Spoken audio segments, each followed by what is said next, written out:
Olá pessoal, como está todo mundo? Vamos dar aqui continuidade ao nosso estudo bíblico. Nós paramos no Evangelho de Mateus, capítulo 5, versículo 33, né? Vamos dar continuidade hoje, né? Depois passar aí as semanas, a semana maior, a grande semana aí, a semana de Páscoa, tudo mais. Entramos na oitava da Páscoa a partir de hoje, oficialmente, né? Então, estamos aí voltando devagarzinho ao nosso estudo. Vamos lá. Capítulo 5, versículo 33, seguintes. Ouviste ainda o que foi dito aos antigos: não jurarás falso, mas cumprirás para com o Senhor os teus juramentos. Eu, porém, vos digo: não jureis de modo algum, nem pelo céu, porque é o trono de Deus, nem pela terra, porque é o escabelo de seus pés, nem por Jerusalém, porque é a cidade do grande rei. Nem jurarás pela tua cabeça, porque não podes fazer um cabelo tornar-se branco ou negro. Dizei somente sim, se é sim, não, se é não. Tudo que passa além disso vem do maligno. Jesus aqui deixa bem claro que o juramento ele é proibido. Jesus fala que a gente não deve jurar. O juramento, gente, ele é algo muito sério, ele é algo muito importante. Por quê? Porque você está chamando Deus por testemunha de uma determinada situação. E se esta situação não for verdadeira, não realmente tiver uma causa grave ali inserida, então você passa a cometer pecado contra Deus, porque você está chamando o Senhor para um juramento falso, né? Então Jesus fala que nós precisamos, aí aqui no aspecto da nossa moral, a nossa moral precisa ser uma moral correta no âmbito em que o nosso sim seja sim, o nosso não seja não. Por exemplo, eu posso chegar e dizer, olha, eu não vou à festa porque eu tenho um compromisso, infelizmente não poderei ir. Então eu não vou, né? De outras formas, as pessoas às vezes querem, né, por ter uma certa sensibilidade desnecessária e que fica, não, porque eu não queria magoar fulaninho. Olha, a verdade, eu acredito que a verdade ela não magoa, tá? Mas antes uma verdade, até uma tradição, né, que o pessoal costuma dizer, mais antes uma verdade dolorida do que uma mentira, né? Então, você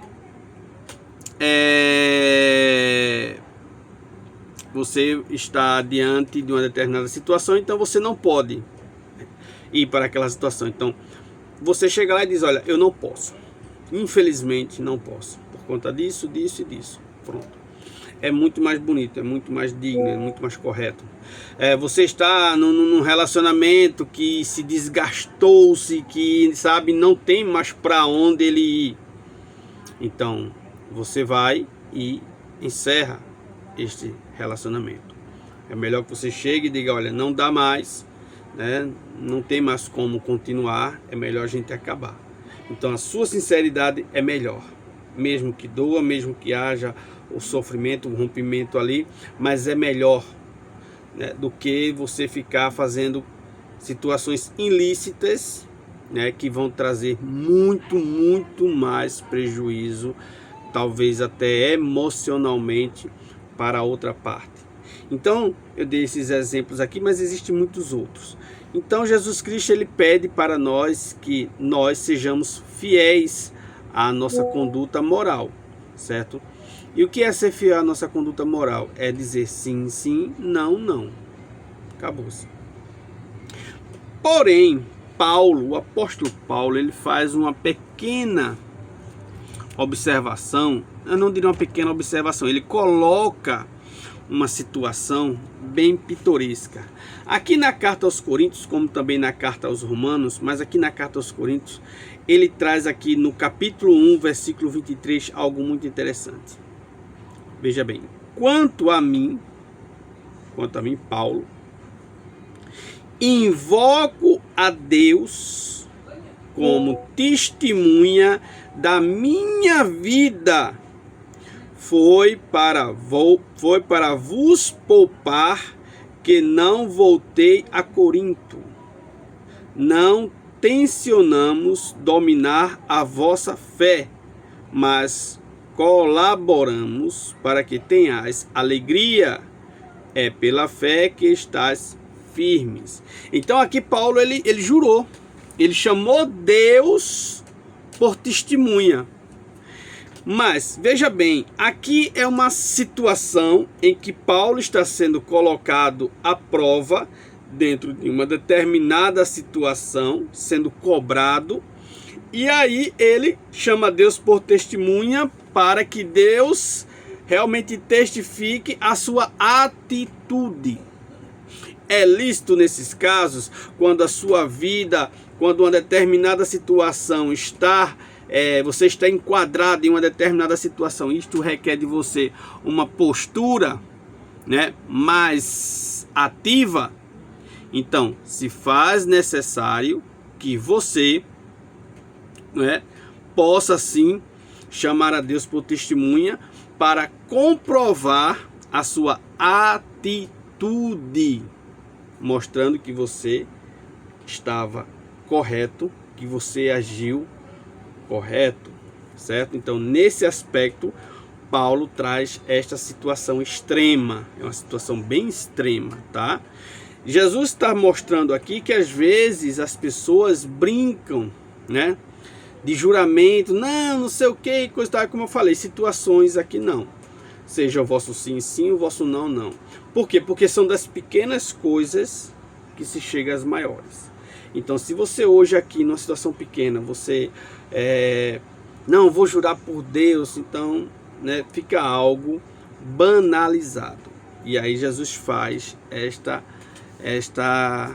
ele toma esta sentença no seu aspecto mais amplo, como eu já falei em outros vídeos, trazendo a raiz do problema que está onde? No coração do homem, tá?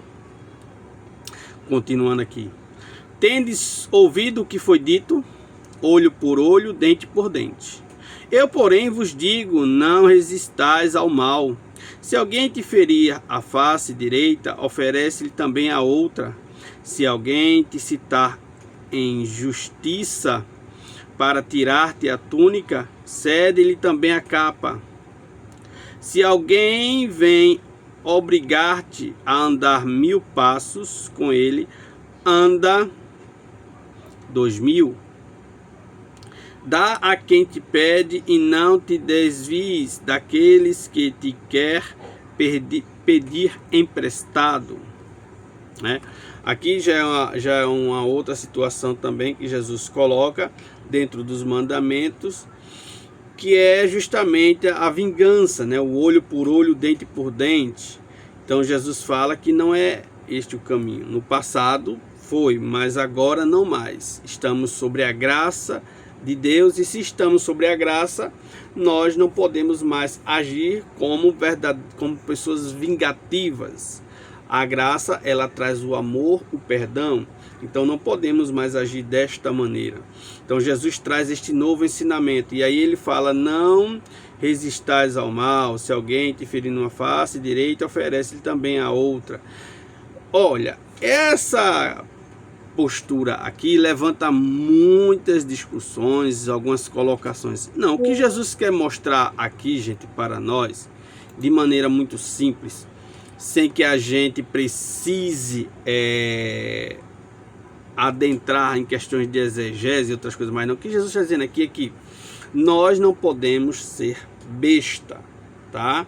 Você ser humilde, você ser uma pessoa pacífica, certo? Sim, plenamente.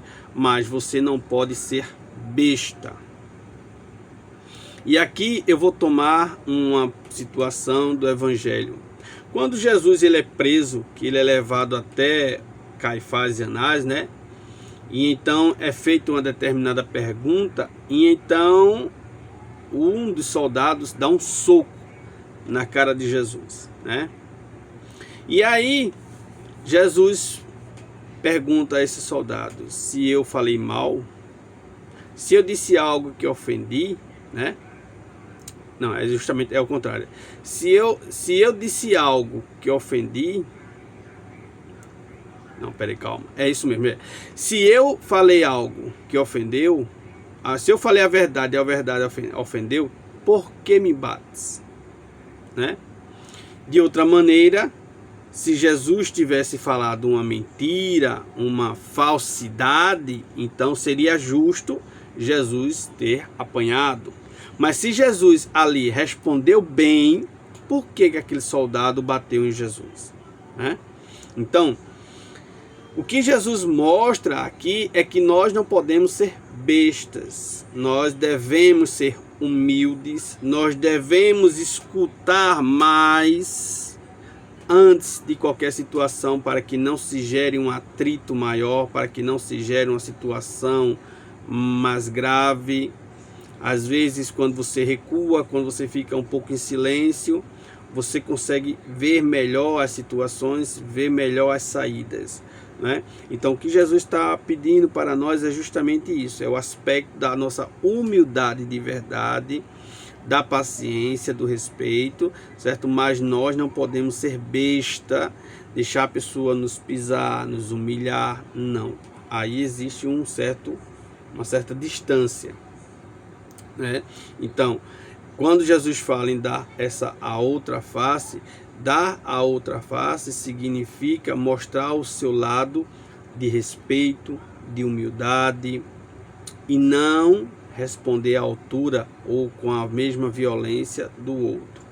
Eu sei que às vezes dá vontade, né? Quando o sangue ferve, a vontade é essa, né? Mas não é este o caminho, certo? Tendes ouvido o que foi dito: amarás ao teu próximo e poderás odiar teu inimigo. Eu, porém, vos digo: amai vossos inimigos, fazei bem aos que vos odeiam, orai pelos que vos maltratam e perseguem. Deste modo sereis os filhos de vosso Pai do céu, pois ele faz nascer o sol tanto sobre os maus como sobre os bons, e faz chover sobre os justos e sobre os injustos. Se amais somente os que vos amam, que recompensa tereis? Não fazem assim os próprios publicanos? Se saudais apenas vossos irmãos, que fazeis de extraordinário, não fazem isso também os pagãos?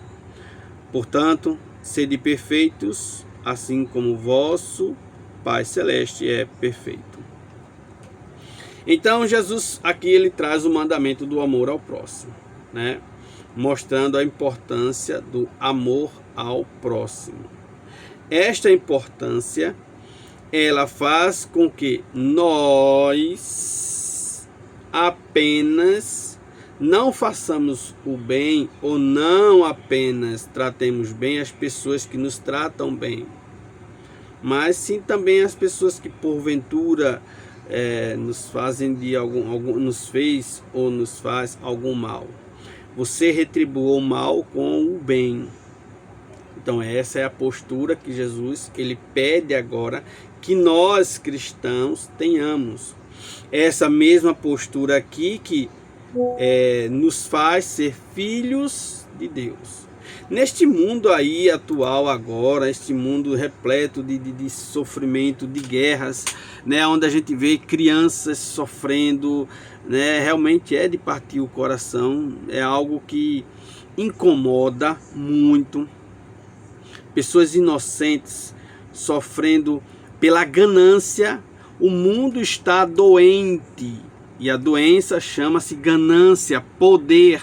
Tá aí, né, o presidente aí, o norte-americano, completamente desnorteado, fora da razão, fora de si, achando que ele é um imperialista, ou querendo voltar a outras coisas, e ele ofende a todos esses mandamentos a qual o nosso Senhor Jesus Cristo aqui prescreve para todos nós, né? Então, o que isso nos mostra? Que Deus, ele apoia, ele está do lado daquelas pessoas que de fato praticam o bem, coloca tudo isto aqui em prática na sua vida, pelo menos tentam viver esta realidade. Este é o verdadeiro cristão.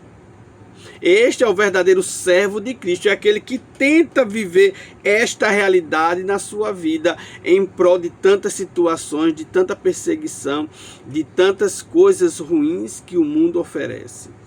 Então, aqui para a gente concluir o capítulo 5, né, a mensagem é essa, não basta apenas você ler, você ter boas opiniões, boas colocações, não. Isso aqui precisa ser vivido na nossa vida, na minha vida, na sua. Nós precisamos colocar em prática. Existe uma situação na moral, né, a moral cristã, que nos ensina que justamente porque eu amo a Deus, eu amo a Cristo, então eu não vou, no caso aqui, eu não vou matar, porque eu amo a Deus, e se eu amo a Deus, eu amo o meu próximo, então eu não vou ferir o meu próximo, eu vou procurar não fazer algo danoso ao meu próximo, porque eu amo o meu próximo, eu não vou roubá-lo, subtraí-lo, né? Isso aqui serve para a política como um todo, não tem esse negócio de lado A, lado B, não, é para todo mundo. Porque eu amo a Deus de verdade, então eu não vou subtrair aquilo que não me pertence das pessoas que trabalharam, que têm direito. Isso é uma prática cristã correta e social também, Porque eu amo a Deus, porque eu amo a Cristo, porque eu sou o servo, eu não vou estar olhando para a mulher do meu próximo, cobiçando a mulher do meu próximo, desejando a mulher do meu próximo, ou seja, viver em um estado permanente, né, de desejo libidinoso. Não posso, você contrariar, ir de encontro àquilo que Deus está colocando aqui, certo? Então, porque eu amo a Deus e eu amo ao meu próximo, então eu não vou prejudicar a vida do meu semelhante, do meu próximo, certo? Então, isso aqui, gente, precisa ser vivido em nossa vida e não apenas ser lido como palavras bonitas, né, e tudo mais. Não, cristão de verdade lê e se esforça, tenta colocar em prática na sua vida. Ah, é fácil? Não, não é fácil não. Ninguém está dizendo aqui que é fácil não, certo? Mas como cristão, nós temos que ter esta postura, nós temos que ter essa força de querer colocar em prática aquilo que nosso Senhor Jesus Cristo está nos ensinando. Para quê? Para que eu possa ser merecedor do seu amor. Então, deixo aqui essa mensagem, fechando aqui o capítulo 5, né? E vamos partir para o capítulo 6, na graça de nosso Senhor Jesus Cristo. Gente, obrigado aí mais uma vez, né? E vamos caminhando devagarzinho e sempre, né? E se Deus quiser, vamos concluir aqui o Evangelho de Mateus. Mais uma vez, obrigado. Deixa aí seu joinha. Se quiser fazer alguma pergunta, alguma colocação, sinta-se aí à vontade. Beleza? Valeu.